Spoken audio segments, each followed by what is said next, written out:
സ്വർണ്ണക്കവർച്ച കേസിൽ ദേവസ്വം മുൻ president N വാസുവിനെ SIT സംരക്ഷിക്കുന്നുവെന്ന ആരോപണം ശക്തമാകുന്നു. കേസിലെ 5ാം പ്രതിയായ അന്നത്തെ എക്സിക്യൂട്ടീവ് ഓഫീസർ സുധീഷ് കുമാറും 6ാം പ്രതി മുൻ അഡ്മിനിസ്ട്രേറ്റീവ് ഓഫീസർ മുരാരി ബാബുവും അറസ്റ്റ് ചെയ്യപ്പെട്ട റിമാൻഡിലാണ്.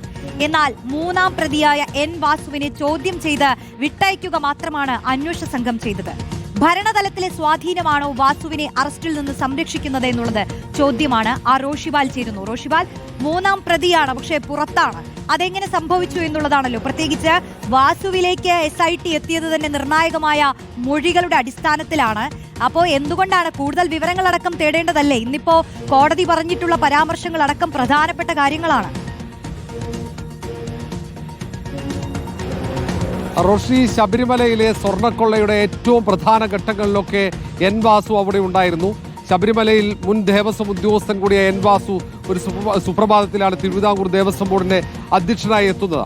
ആ അധ്യക്ഷനായി എത്തിയ ഘട്ടത്തിൽ നടന്ന തട്ടിപ്പുകൾ, അതിനു മുമ്പേ നടന്ന തട്ടിപ്പുകൾ എല്ലാം പരിശോധിക്കപ്പെടുമ്പോൾ എൻ വാസുവിന്റെ കുരുക്ക് മുറുകുകയാണ്. പക്ഷേ എന്തുകൊണ്ടോ പ്രത്യേക അന്വേഷണ സംഘം എൻ വാസുവിനെ സംരക്ഷിക്കുന്നു എന്ന ആരോപണമാണ് ഒരു ഭാഗത്ത് ശക്തമാകുന്നത്.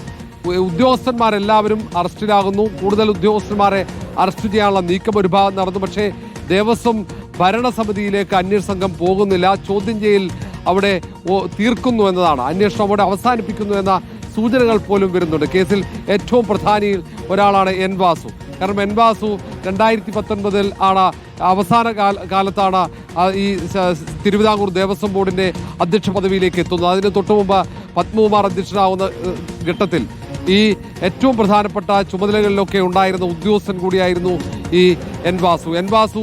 ഏതൊക്കെ തരത്തിലുള്ള തട്ടിപ്പുകൾ ശബരിമല കേന്ദ്രീകരിച്ച് നടത്തിയിട്ടുണ്ടോ എന്നത് വ്യക്തത വരുത്തേണ്ട അന്വേഷണ സംഘം തന്നെയാണ്. എന്തുകൊണ്ട് ഈ പ്രതിയെ മാത്രം ഒഴിവാക്കുന്നു എന്ന ചോദ്യമാണ്. അത് രാഷ്ട്രീയ ബന്ധമാണോ, രാഷ്ട്രീയ സംരക്ഷണമാണോ എൻ വാസുവിന് ലഭിക്കുന്നത് എന്ന പ്രധാനപ്പെട്ട സംശയങ്ങൾ സമൂഹത്തിൽ ഉയർന്നു കഴിഞ്ഞു. രാഷ്ട്രീയ നേതൃത്വങ്ങൾ അത്തരം ആരോപണങ്ങളും ഉയർത്തിയ ഒരു പശ്ചാത്തലമുണ്ട്.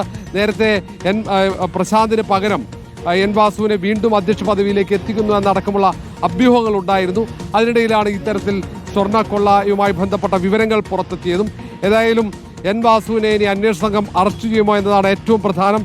ഇനിയും ചോദ്യം ചെയ്യാൻ വിളിപ്പിച്ചേക്കുമെന്നടക്കമുള്ള വാർത്തകൾ പുറത്തു വരുന്നുണ്ട്. റോഷ്നി, എൻ വാസുവിനെ സംരക്ഷിക്കുകയാണോ എന്നുള്ള ചോദ്യമാണ് ഉയർന്നുകൊണ്ടിരിക്കുന്നത്. റോഷിപാലാണ് വിശദാംശങ്ങൾ നൽകിയത്.